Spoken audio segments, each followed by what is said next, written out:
Over the years, people have asked me why Hashem picked me to build a synagogue. I don't know, but I thank him every single day of my life for giving me this great opportunity. It has changed my life and my family's life, giving it more of a purpose. When my family and I moved to this area from Philadelphia 20 years ago, there was only 2 buildings on Deal Road between Monmouth Road and Whale Pond Road. My home and the Walter Reed corporate headquarters. All the rest of the land was a forest. My friends and family laughed at me for buying a home so far away from civilization. But I had seen plans for the development of 100 homes on this site and recognized that those homes will be our future community. Soon after moving into our new home, Charlie Cohen and his brother Morris Cohen joined me in buying the Walter Reed building on 6.5 acres for the purpose of converting the building to a synagogue. These 2 men were a great inspiration to me, as Charlie knew a great deal about synagogues, and Morris, Slatsy as we know him, knew how to get things done. Renovations were done, and under the supervision of Roy Labaton, the building was maintained, as Roy had a lot of experience in old buildings.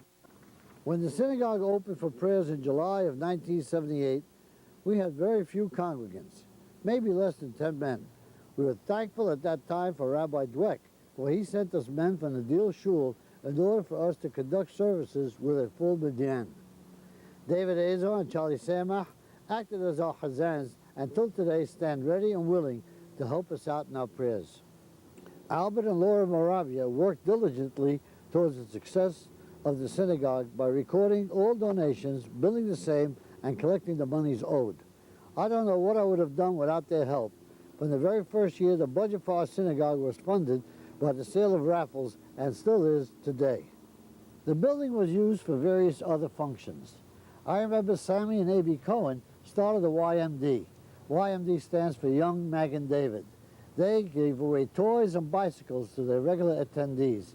Until today, YMD flourishes and is growing every single day. And one evening that I remember is when we hosted a tremendous card party.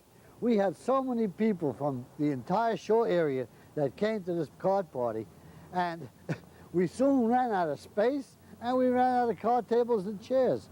Our committee members had to run home, bring tables and chairs, and we set them up wherever we could find an empty spot. We set them up all over the building. And I do remember this, that we set a couple of tables up in the bathrooms. The people enjoyed the evening so much that they stayed well beyond 2 o'clock in the morning. The greatest social event that I experienced was when my son Danny was being bar mitzvahed in 1981. It was so crowded that every seat in the main sanctuary was occupied, and we had half as many people standing. I mean, the place was packed. I think that we were very first affair to have video coverage, but when the interviewer asked Danny if he was Danny's friend, he replied, "I am Danny," a far cry from today's professional video photographers. As more and more homes were built and more families moved in, we recognized the need for our children to have a place to socialize. With the help of some men in our community, especially Jack Mamie, Stanley and Isaac Chira, and the Joey R. Ashkenazi family, money was raised to build a youth center in Joey's name, may he rest in peace. This was in 1986. The center proved to be very successful, as many of our kids met there and later married.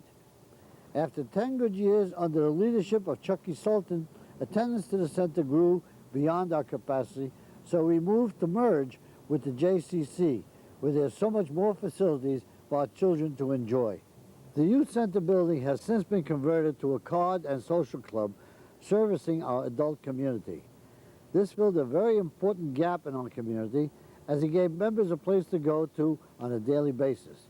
And every Tuesday afternoon, it is reserved for our senior citizens who love to come and join in on the fun at the center. During the summer months, a bridge duplicate is held each day and has been very popular with bridge players. Most days, as many as 20 to 30 tables are occupied. That means between 80 and 120 people. We were very fortunate to have Rabbi Labaton join our congregation. He was very popular with our young congregants as well as us old-timers. He attracted many new families to the area, and our congregation membership soon grew to well over 150 families. We outgrew our building, especially in the summertime. Thank God that Mike Gohar became a member of our congregation and helped us design and build this building that we are in today. On the day the new building was ready to be occupied, the wrecking crew came in to demolish the old building. My emotions were very mixed as I had some very fond memories of the old building. However, God willing, this new building will stand as a living monument to a great team. Charlie Saka, Mike Gohar, and myself, whose unified efforts, along with the committee, being instrumental in making our dream come true. And to David and Sam Mayer, whose professional expertise in catering helped to continue our success. And the rest is history. I'm very proud of my husband Joe's achievements, and I really hope that future generations reap the benefit of his hard work. We love you, Grandpa!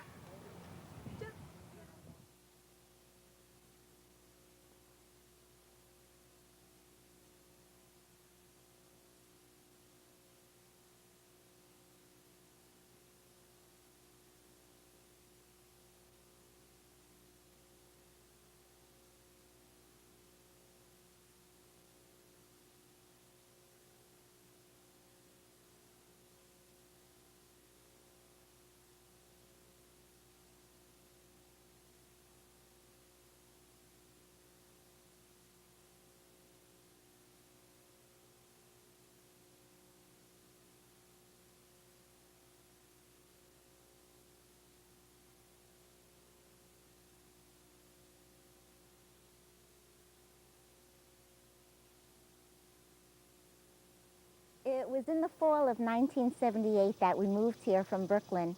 There wasn't much here at the time, just a few houses and mostly trees, apple trees. In fact, our home was built on the apple orchard as part of the Walter Reed estate. In the middle of the construction, we heard a rumor that there was going to be a shul next door. My husband and my 3 sons were so excited that they didn't have to walk the 1 mile to the nearest shul every week. Little did we know that it would turn out to be the best move of our lives. My husband said that we were lucky. It was a blessing to be so close to the shul. One day, Joe Betesh, who was a stranger then, called Charlie to come to his house for a meeting. Joe had called all the newcomers in the area to come and discuss the new shul. When Charlie came home, he told us that he was immediately appointed to be as part of the committee, and he was excited. He was never involved in any community affairs before. This was the first time, and he just loved the whole idea of it. From that moment on, his heart and soul went into every aspect of the shul. The shul became a part of his life, and it even carried on to our children getting involved as well. I never minded all the long hours that he spent there, because I could see that he had become a happy and fulfilled man. Our building was getting old and needed many repairs. The committee met to discuss a renovation plan that would cost over $900,000.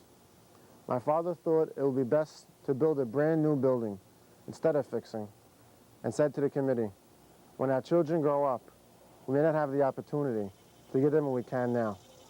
But there was still resistance, and the project was moving very slowly.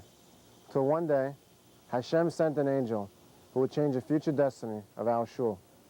One day, Sammy's son and my father went out selling gold raffles. They happened to go to the home of Mike Gohar.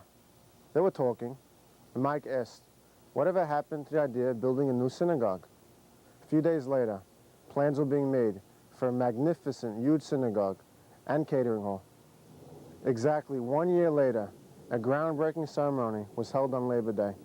I remember my father taking off from work and spending many long hours raising money. 9 months later, our dream became a reality. It was a day I'll never forget. We thought it was an ordinary day when my father and my brothers and I left for work that morning. We got to the office and my mother called with tears in her eyes, telling us to come home. Our shul, our second home, was coming down. We piled in our car and we were on our way home. When we got there and saw all that was going on, none of us expected to feel the way we felt. I had so many mixed emotions as I watched the cranes taking our building down. I closed my eyes and I thought about all the memories I had growing up in this building, all of the wonderful times and special moments. As a little girl, I remember going to shul with my father.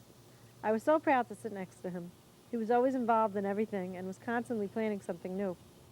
We had our Sunday YMZ youth programs that almost everybody came to. The many, many softball and football games we played on the shul grounds, Purim parties, carnivals, raffles, programs, and just being together. Everybody in the shul shared so much, and we were always together. I remember the brave kids used to go exploring. What fun that used to be. We always managed to find another doorway that led somewhere else. There was always so much to do. I opened my teary eyes, and I turned around and saw the construction of our new building, and I began to smile when I realized how happy and proud I was, and that I have so much to look forward to. As I stood next to my father that day, again, I felt so proud to be his daughter, for all he gave to our first building and all he was doing for our new shul, our future. It was the greatest event in the history of the Jersey Shore. It was the grand opening weekend of the new magnificent Magen David of Westfield Synagogue. It had been miraculously completed after just 9 months. I remember driving home very late on Thursday night, June 27th. My sister and I had passed by the shul and saw the lights open. As we walked through the debris in the lobby, we nervously thought, how would they finish by tomorrow? The paint was still wet on the walls, the carpet was still being rolled, the seats were still being installed, and the marble on the hechal was still being laid. The men worked all night, as they had for the past few days. Hour by hour, minute by minute, second by second, everything was coming together. I remember walking with my father towards the shul as Shabbat was starting. The sun had just begun to set, and the gardener had just finished laying the grass. The shul looked beautiful. My father looked at me with a smile that I will never forget. In his eyes, I saw pride and joy for what had been accomplished and how bright the future of this synagogue would be. It felt like we were in Jerusalem walking towards the Kotel. On Shabbat, there was not a seat to be found by 9 a.m. Everyone came early, ready for a historic day. After the beautiful services and many speeches, everyone gathered into the social hall for a festive Sebet. The mood lasted all day as everyone drank, ate, sang, and danced. On Sunday, the walls of our shul stretched. The people poured in by the thousands.